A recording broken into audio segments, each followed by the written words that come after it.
This is a good list that I've put together, inspired by a couple of others and my own contribution, and I'd like to share this list with you. First, learning the power of purpose. A person who has purpose in their life, they have something to go for, some meaning.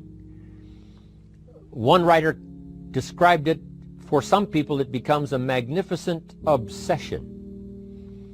And for you and I, maybe it doesn't need to be that dramatic as a magnificent obsession. But it has to be something that does something to us, something that pulls us, especially into the future. You know, there are many influences on us. One is the influence of the past. Some people are always pulled back by the past. Some people are always pulled aside by the distractions. But here's what's powerful. If you have a list of high purpose in your life, it pulls you toward the future. And the more powerful the purpose is, the stronger it pulls. And here's the other great advantage if you have purpose for the future. It pulls you through all kinds of challenges and all kinds of difficulties. If you don't have these strong purposes for the future, it's easy to get swallowed by a bad day. It's easy to be almost annihilated by a poor month. And it's easy sometimes to almost disappear beneath the waves of a year that goes backwards if you don't have something to pull you beyond that year. So if you want something to pull you through all kinds of challenges, all kinds of difficulties and things that come at you, you got to have something on out there, beyond today, beyond next week, beyond next month, beyond this year, that pulls you into the future. And the clearer it is, the stronger it pulls. The more dynamic it is, the more it affects your life, your spirit, your heart, your soul. It also creates imagination. It gets your mind working on how to achieve that purpose. And if your mind will work, and if your heart works, and if your spirit works, and if you have good input, like good ideas, I'm telling you, there isn't anything you can't accomplish. So that's one of the great powers that'll make a variable of you, and that is purpose. Here's the next one, self-confidence. Where does self-confidence come from? And this is the best advice I can give you on that. Not neglecting, first of all, the small daily disciplines. Self-confidence really comes from feeling good about yourself. And one of the best ways to feel good about yourself is at the end of the day to know that you poured it on. You did your best. If you conducted a meeting, you did the best you could. If you made a phone call, it was the best phone call you could possibly make. If you wrote a letter, it wasn't a casual letter, it was your best letter. At the end of those kind of days, when you feel good about yourself, self-confidence starts to rise. You know that if you can have this kind of a good day, you can have another one the next day, and those days become the weeks become the months, and the month becomes a powerful year. Self-confidence comes from the lack of neglect. If you will not neglect to do the small daily disciplines, that's where self-confidence comes from. Part of good health is self-confidence. I know I'm going to be healthy. I take the Herbalife products. I eat the apple a day. I walk around the block. I do the jogging on the beach. At the end of the day, when you've really poured it on and you've done all the stuff, self-confidence grows. That self-confidence affects your health, it affects your future, it affects your psyche. So this is true. One of the great powers is self-confidence. Self-confidence means willingness to do whatever it takes to achieve. Some people say, well, I'll do it for a little while and see what happens. You know, I'll try a couple of things. If that doesn't work, I'm out of here. And all of us know that that kind of person doesn't have much of a future. But if you're willing to do whatever it takes, if I have to learn a couple of things, I will learn those things. If I got to learn 5 or 6 things, I'll learn all 6. If I have to take an extra class, I'll take an extra class. If I've got to read the books, I'll read the books. If I have to consult with people who know more than I know, I will do the necessary consulting. Whatever it takes, I will do. That starts to develop unbelievable self-confidence. Self-confidence also comes from the ability to rise above your circumstances, to rise above what happens, the petty little things, the discouraging things that would sink everyone else's ship except yours, that would cause someone else to quit early in the day, but you keep going. that kind of willingness to overcome all circumstances, whether it's the little challenges or the big challenges. If you're willing to do that, I promise you, this kind of power will work for you, and in you, the variable, it'll make a difference. The third on the list I had was enthusiasm. And here's what I wrote about enthusiasm. Enthusiasm that's powerful is mostly enthusiasm that is enthusiasm inside, 90%, 10% outside. We all know what the enthusiasm is like when somebody lets us see their enthusiasm, which is like the 90%, and only 10% of it is inside. But the enthusiasm that really affects people is not just being loud, but the enthusiasm that runs deep, the enthusiasm that comes from deep inside, created by self-confidence, created by purpose, created by genuine willingness to help other people. That kind of enthusiasm, knowing that you're going to get the job done, knowing you're going to affect people, knowing you're going to have testimonials flowing in from all kinds of directions. That kind of enthusiasm. A lot of it is quiet. A lot of it is unheard. And the 10% that's heard, it rings a bell.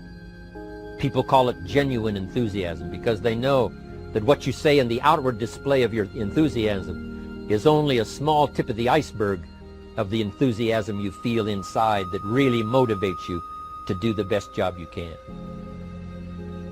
Next on my list to help you become the powerful variable is expertise. Wanting to excel in all of the skills and settling for nothing less than an outstanding performance.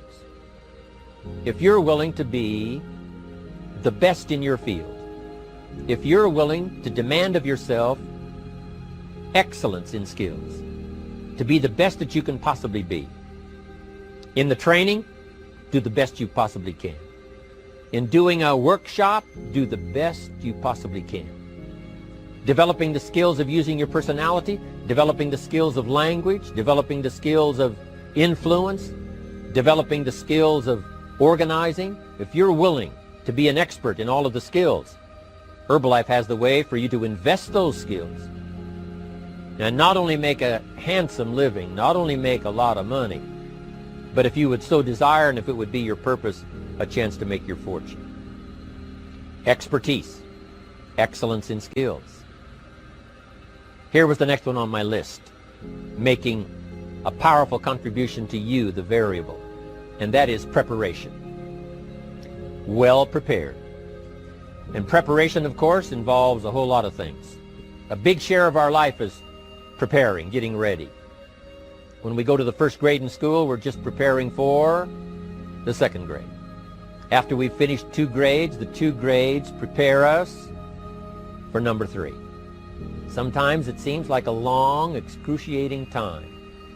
And the time will just seem like it'll never come when we can finally have the performance that we really want. But it takes time to prepare. It takes time to get ready. And the decisions you make in the preparation time, those are the decisions that last for a lifetime. Preparing to have a good day. It's that preparing, maybe the night before, maybe the couple of days before the day that you're going to put everything together. The preparation for a meeting means that you've taken it serious. The preparation for doing a workshop means you're serious about the workshop. You want to make the best contribution. That kind of preparation is important. But here's preparation that's very vital, and that is to prepare yourself for success. Life seemingly does not wish to waste success on the unprepared. Life says, why waste a fortune on this person? They're not prepared to do the right things with it. They're not prepared to use it wisely. If a fortune was bestowed upon this unprepared person, it would probably be wasted. The people that could have been touched won't be touched. What could have been done won't be done because this fortune will have been wasted on the unprepared person. So not only look for fortune, not only look for the promise, but prepare yourself. And ask of yourself, what can I do to make myself ready? Because remember, life was designed not to give us what we want, not to give us what we need, but life was designed to give us what we deserve. Every value in life must be paid for, and those that pay are the ones that get it. It says those that give receive. Someone says, I wish to receive, I wish to receive. You don't have to concentrate on receiving. Just become a good giver. It says those that search will find. Someone says, well, I need to find some good ideas to help change my life for the future. Then to find good ideas, that doesn't come because you need them. It comes because you search for them. If you want good ideas, you got to go after them. You got to go to the class, you got to go to the workshop, you got to go to the training, go to the book, right? You got to go to the journal, right? Go where good ideas are being taught. Go searching, go looking, because good ideas are not going to be wasted on those that are not seeking, searching, well prepared. So, prepare yourself to be ready for fortune when it comes, to be ready for challenge when it comes, to be ready for opportunity when it comes. Opportunity comes along and passes by the person that is not well prepared. I want to prepare myself this year for next year. Yes, I wish to be effective this year, but I'm also thinking of ways, how could I be better? How could my ideas be more powerful? How could they be sharper, more clear? How could I reach some people next year that I perhaps can't reach this year? I haven't reached deep enough into my own soul to affect some people. Some people just pass by and say, hey, what a good speech. But how could I make it stronger than that, deeper than that, more powerful than that? I cannot be as powerful as I could be next year. You know, you can't go to the 10th grade in the 5th grade. You just got to go through the grades. But the more you are prepared, when the 10th grade finally comes, now you can cash in and get 2 times, 3 times, 5 times more value from it by being prepared. I want to do my best this year for Herbalife, but I also want to get ready for next year, 1999. And then when the year 2000 comes, at the turn of the century, I want to be well equipped by language, by instinct, by temperament, by personality, by influence, to really be valuable the year 2000, 2001, 2, 3, 4, 5. That's my goal. I'm sure it's your goal. Now here's the next one. There's great power in self-reliance. Self-reliance means you simply look mostly to yourself. It would be nice if someone just gave you this, gave you this, gave you this. It would be nice if everyone did their job exactly as they're supposed to do it. But here's what you've got to do. Primarily rely on yourself. Primarily say, I'm the person responsible. And I will learn the necessary skills so that I can help people learn their skills. If I need lots of people to do certain things to build my organization, that is what I must have. But I've got to be the final backstop. I've got to be the final one that people can rely on. So that if this is missed and this is missed, I can catch up. I can fill the gap. I can do the job. We have to do it when we conduct meetings. We have to do it when we conduct training. We have to do it when we're in a class of just a few. What someone might have missed, we're there to fill in. Self-reliance. Primarily, we're learning to count on yourself. So that you can do this, never complain and never explain. Here's the next key power, and that's image. There's many parts to image. The image that others see you as, the image you have with other people. And it's very important how other people see you. If they don't see you as a leader, chances are they won't pay attention. If they don't see you as being in control, chances are they won't have the trust. If they don't see you as knowing where you're going, what you want to accomplish, they probably won't follow. But if people can see you, if you have the image of someone that's in charge, in control of your life, your future, your destiny, in control of the situation, if they see that, that kind of image is powerful. It helps to win the day. It attracts other people. People want to be around people that are in control, that are powerful, but they know how to use their power. Influential, but they know how to use their influence. That kind of image is important. But here's a very important image, and that is your image of yourself. self. The way you dress, the way you talk, the way you think, your capacity for learning, all of that is an important image that you have of yourself. The image that you have that if it needs to be learned, you could learn it. If there's a book that needs to be mastered, you could master it. If there's a skill that needs to be learned, why couldn't you get busy now and learn that skill? That kind of self-image, that I am continually trying my best to be the best I can. Because one of the most important places you have to look is into the future, yes. You've got to look into the past, yes. You've got to look around, yes. But one of the most important places you have to look is in the mirror. You know, how I appear to other people, that's important. But how I appear to myself is the ultimate importance. That kind of image, to where you'll develop the self-confidence, you'll develop the self-reliance. Now here's another one in my rather short list. The next word is character. Becoming a person of high values, a person of principles, a person of honesty, a person that earns respect. That kind of character. It took character when Mark started to put the marketing system together.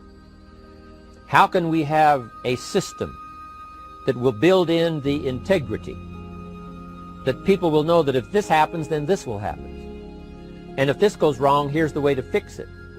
Unless you have the principles and the character and the integrity to put together a viable plan for a wide variety of people, then the system is not going to last very long.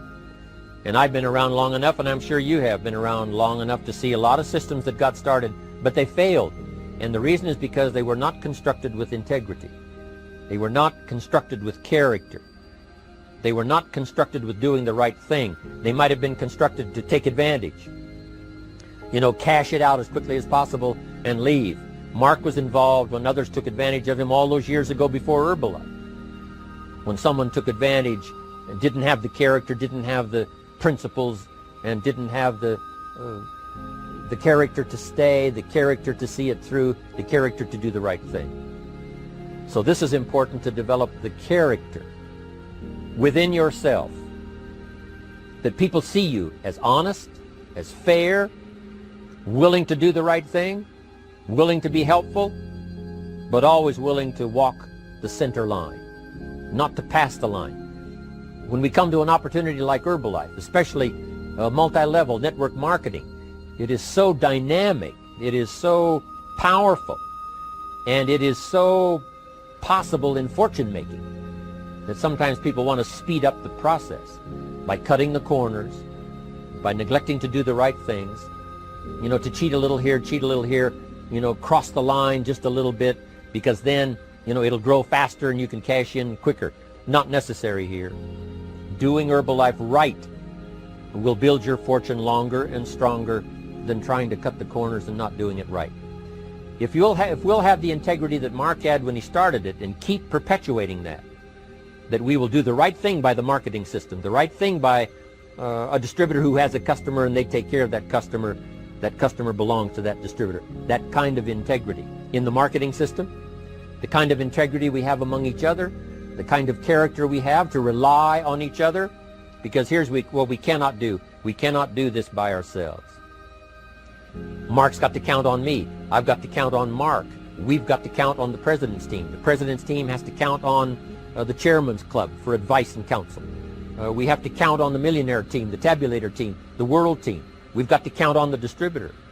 We've got to count on the distributor giving the right message to the potential customer. We've got to count on the distributor giving wise counsel to the new recruit, teaching them the right way, the Herbalife way, the principled way, the character way. Vitally important. Building and developing your own character. Now here's another one. It's called self-discipline. Self-discipline, all of us have a challenge with that. Because sometimes it's easy, and especially if you're working hard, doing the best you can, it's easy sometimes to let up and let it go. But remember, so many people, especially now that we're as big as we are around the world, are counting on what we do. At home office, they have to be careful. They have to be disciplined. It's easy for the person who ships the product from Herbalife says, oh, well, I'll wait until tomorrow to ship it. And then they go home and sleep like a baby. But the distributor who's waiting for that product doesn't sleep that night, or doesn't sleep when the product doesn't show on time. But if everybody will have the discipline to say, I will do the best job I can. I will make mistakes, of course, because we're all human, but I'll try to remedy those mistakes and do the best job I can. That kind of self-discipline that understands how important your part is in all of the functions that work. Coming to work on the set here, HBN, there's so many people that play a part. And each one of the parts that are played is necessary to put on the broadcast, make it viable, make it real, make it powerful. Any couple of them missing, and it would be a disaster. But all of it put together, and it works like a charm. Each person developing the self-discipline to do their part, do their job.